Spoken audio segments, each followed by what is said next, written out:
Welcome back, and now I am joined by our special guest on News Review today, Coach Pasamba Jow. Coach, welcome to the Fata Network News Review. Are you there? Yes, I'm here. Thank you very much for having me again.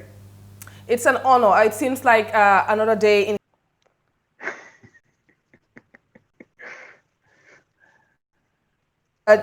They're regulating everything, but the GSM companies ripping the poor Gambians off. Now, PIRA has issued a stern warning to radio stations against using what they describe as abusive and uncouth language. What does this mean to you and freedom of the press in the Gambia? Well, I think this is a very serious matter, and I must first commend the GPU for coming out and condemning this deliberate attempt to stifle freedom of expression and opinion.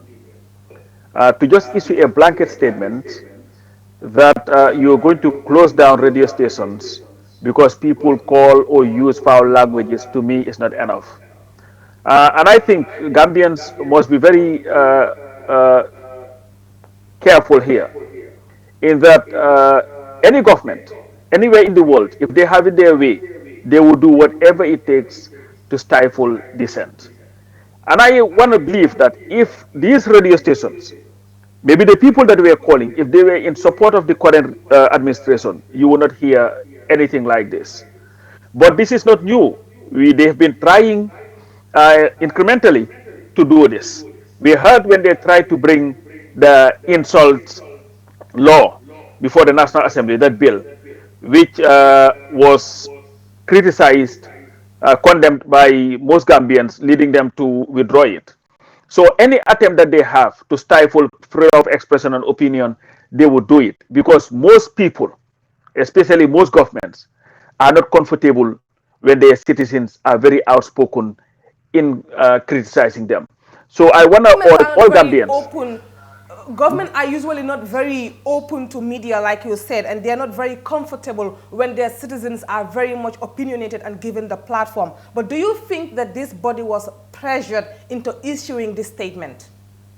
Well, unfortunately, in our governance system, one cannot claim that there is total independence of any institution that is under the central government from control of the executive. So I will go on a limb here and want to believe that Twitter is not acting on its own. They were pushed to this. But we as citizens must make it known to anybody in authority that we will not sit around and allow a return to what we fought so hard to get rid of. I agree. Nobody should be going to a radio station insulting anybody. But what are the mechanisms in place? In the United States, for example, here, what they do, they have what they have, the 5 minutes, the 5 second delay or whatever. Calls do not go directly unfiltered to the host. It goes through a process.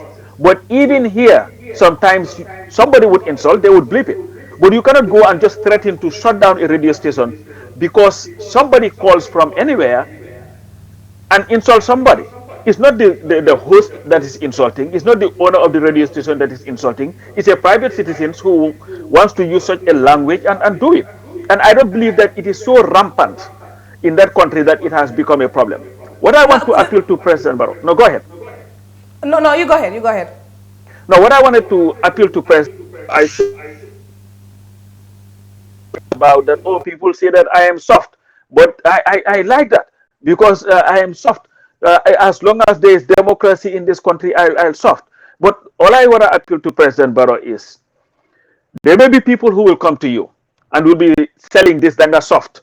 You know, Mr. President, you're too soft. Mr. President, you have to toughen up. Mr. President, these people, if you allow them to do this thing, they would say whatever. Don't fall for it, President Barrow. There is nothing better than leaving a legacy of a very tolerant president. If there is a reason why people are celebrating Jawara, it's because of the level of tolerance that he manifested when he ruled. People said the craziest things to him, but he knew that as a leader, it comes with some of these things. But he ignored them. Today he is celebrated for being democratic. So, Mr. President, don't fall for it. Because believe me, it will not be pretty, and Gambians will not fall for anybody abrogating our rights anymore. One issue with a Pura statement is that they have not been very specific to the radio stations or radio station involved in, spreading false information, uncouth or, abusive language as they describe. And I think even the GPU paper showed that they should have been more specific so that the particular radio station could take internal actions. What do you think? Rather than just generalizing everything. If there is one problem that is constant about this government, is their communication or lack of it. This is why every time a press statement is made, it will be followed by another press statement to clarify the previous press statement. And I would not be surprised if you very soon you will see another statement coming out trying to clarify the previous statement. All I want to say to Pura again and the president and everybody listening, do not try it. Okay? If you can find a way of helping this radio station to be able to filter these calls, do it. But this threat of closing down radio stations, that is very that sounds very much like what we used to hear just about 8 years or 7 years ago. We are not going down that lane again, please. And now to the draft budget, Coach. As you can see, the figures are flying all over the place. But I'm not going to push you to that lane. We will leave that for the economists to do.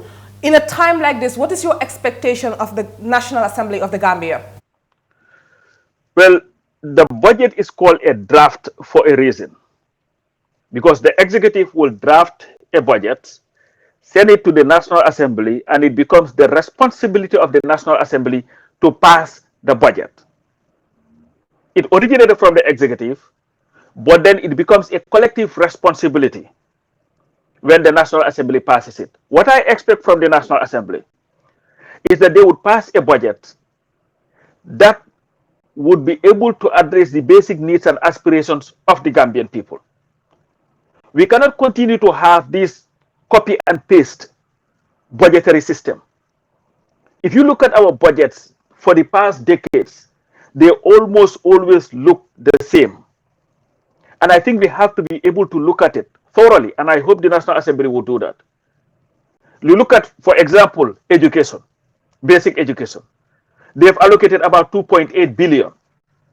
But if you look at the numbers, over 70% of it is for recurrent budget. And this is for salaries and all these other things. Just about 28% or so is for developmental. Then we have to also ask ourselves, will this be of benefit to the Gambian people? How do we just build budgets that is just to spend and spend and spend and not to develop and develop and develop? Agriculture, the same thing. The problem we have is we've been throwing money at issues. I think it is high time for the National Assembly to sit and look at this budget and have a knife, a very sharp knife, and cut where cut is supposed to be, so that they will give the Gambia the future, at least a very great future for them. Because we cannot continue to just spend and take loans. If you look at it, there are two. The budgets have two. They come into. There is one that is 22 billion, and that is supposed to be from whatever the national, what we are supposed to generate from. What do they call it? The taxes and all that. And then you also have another aspect that is supposed to come from loans. And the total budget expenditure would be about 35 billion. And if you do the numbers, almost about 13 billion of that will have to come from loans. How long do we have to continue to take these loans? And we are not putting them into the productive sectors of the economy so that they would benefit the people. Because what we are doing, we are failing the Gambia for the next 50 years if we continue to operate the way that it's been operating for the past 54 or 56 years. And I hope that, Sadio, that the National Assembly members, all of them, will look at this thing. They have a responsibility to act in the interest of the Gambian people. This is not a partisan issue. It is in the interest of all Gambians, irrespective of whichever party they support. If they fail to pass a budget that would stand the test of time, then we do not have Barrow to blame. We have the entire National Assembly to blame for that. Now, I know some other political or politicians are already sharing their voices regarding this draft budget. People like May Fati have already said that this budget is actually total rubbish and in fact should be rejected outright. But before we get to that, human rights activist Madi Jobate has suggested that the National Assembly should in fact be drafting the budget and sending it back to the executive to implement accordingly. Is that something that you think could be a solution? Well, that can be done. But if you look at it again, the National Assembly can do that because the budget that is sent to them is not ironclad. It is a draft. So the National Assembly can look at it and say, you know what, we are reallocating funds here. We are moving the 600 million that is supposed to go to the president, 663 million, and we are taking 200 million and putting it to where youth and sports is, because the youth and sports has about 113 million. Or agriculture this much, we are moving this much money from there. We are not financing this here. We are not financing. They can rewrite the whole thing. They have the powers to move it, because unless the National Assembly passes it, it is not law. And as long as it is not law, the budget is nothing but a draft. So yes, either or. But even here in the United States, the drafting of the budget, it would come, the executive would come with it, and then it would go to the House will look at it, and then the Senate would look at it. Before you know it, it has gone through all the three bodies again before they come to a consensus. That can happen. All that we are asking for is for the National Assembly to be vigilant, to do what is in the interest, general interest of all Gambians, and not just what is politically expedient. And unfortunately, we see what Barrow is doing. He's become very politically savvy in saying that anybody who does not support his projects to build roads is not interested in development. So if you have a politician who is thinking about what is popular, they may quickly go and do what Barrow wants. But what we are asking for politicians or National Assembly members who are guided by what is clearly stated in Section 112 of the Constitution, that is, they will be guided by their conscience and do what is right by the Gambian people, that they should look at the budget and give to the Gambian people what the Gambian people deserve and not what Barrow wants to happen. Now let's talk about the allegations and everything that comes with this budget, because May Fati is very outspoken about this budget, and today he has released a statement saying that if government is going to spend 400 million in agriculture, an important sector in the economy of the Gambia, and then put aside $2 billion for government pet projects, he's accusing the government of making this budget actually custom-made to fit their 2021 presidential campaign. How do you see that? Well, to tell you the truth, I have been looking at the budget, and you see, it's a repeat. Because last year, what they were looking for, actually they are spending a lot less money this time around than they did last year. And I am thinking maybe it's a typo, because if you look at what was passed last year for agriculture, it was 2.5 billion for agriculture. How do you go from 2.5 billion for agriculture in 2019 or 2020, sorry, to 400 million for 2021? I think there is what I want to believe is, and I know the minister will have to clarify this when they go to the National Assembly. I'm thinking that the amount that is just below, because works and transportation 1.9 billion, that doesn't make sense. Unless they think that they are building roads all over the country. It doesn't make sense. You cannot do that. You cannot reduce the president's budget by about 80 million and then reduce agriculture by over 2 billion. This is not going to stand. It's nothing. And then even you go further, you look at centralized services. What is centralized services? What do they do? You are allocating about 1.99 billion to agriculture, to centralized services, and telling us agriculture, which is supposed to be the backbone of our economy, the hardest working people in our country, the people who are making it possible for us to in fact survive, even though they are the poorest. I think it is an insult to everybody, and I just want to hope, open hope, that this is a typographical error and not, because that would be the biggest insult to our people and our country. And I hope this is going to die on arrival if it is as it is. I don't see the National Assembly members passing a bill where only 400 million is allocated to agriculture and 1.9 billion to centralized services. It doesn't make sense. Now, we have also seen government and the Minister of Justice in particular saying that they are about to bring back or to form some sort of committee to look at the draft constitution again. What do you make of that? Do you think that that ship has sailed already and we should let it go, or what do you think? Well, he made that statement on our show. I think that was where he first said it, that they're going to look into reviving the draft or putting together a committee to look at it. But what Gambians need to ask themselves is this: the same executive that put together a CRC, the act, and it was passed by the National Assembly, the same executive that proposed and was approved that it's going to spend 116 million for the draft to be written, the same executive that came back and said that they did not want the draft, they campaigned against the draft, they had meetings where they caucus with some of the people, give them talking point. They had some lawyers who were talking to them, telling them what to reject. And everything that they were rejecting had nothing to do with what was in the general interest of Gambians, not what the Christians' concerns were. No, they were not interested in that. All they were interested in is Barrow's term or the power that's going to be taken from the president.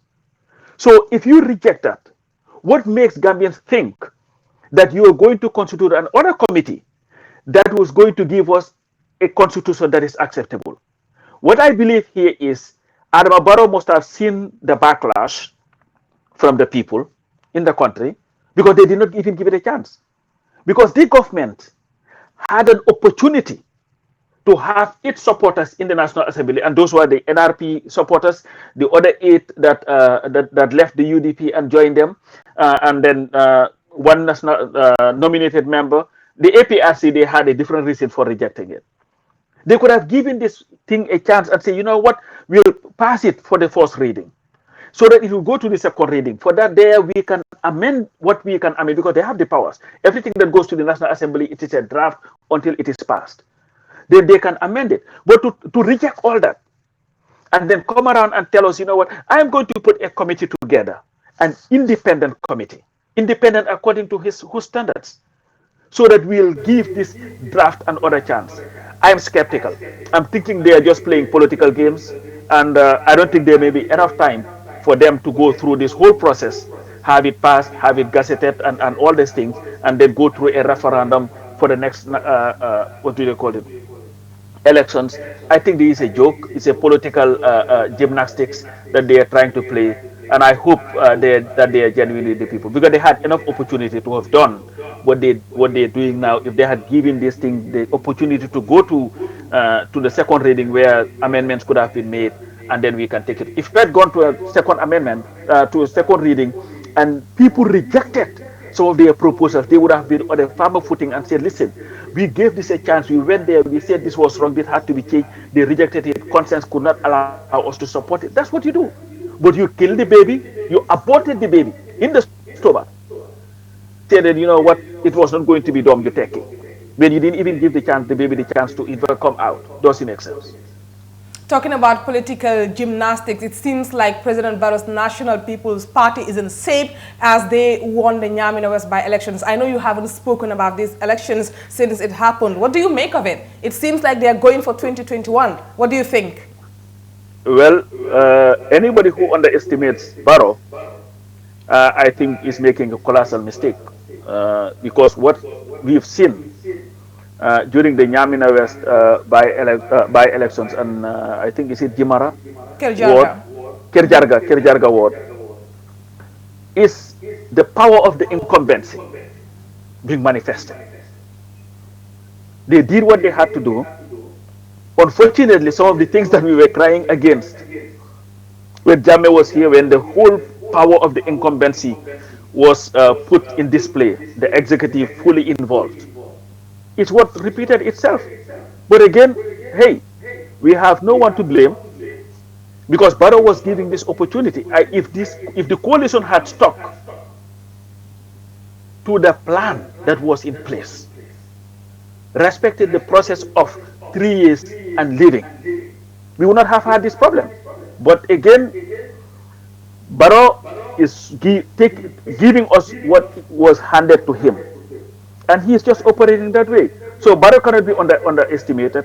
He has really shown that he is going to use the political muscle that he has, the bully pulpit that is the executive, and everything to see himself through. And unfortunately, here we are. Was it not ironic to see Barrow just right where he was giving this speech at his victory celebration, or the new member, here is a new car I'm giving that person. We remember when we complain about the 56 cars that we're given, people say, hey, leave us alone, and all these things. Today, what people did not want to criticize yesterday is what is catching up to us today. So, you know what? Congratulations to Barrow and NPP and all the political parties. Better get ready for a big fight because it ain't going to be easy. It's 2021 is not going to be easy. Thank you very much, Coach Pasamba Jow. It's always a pleasure having you on the Fatu Network News Review. Thank you very much for granting us your time. Thank you so very much. It's a pleasure. Thank you very much. News Review. Do join us tomorrow if you can. Thank you very much for watching.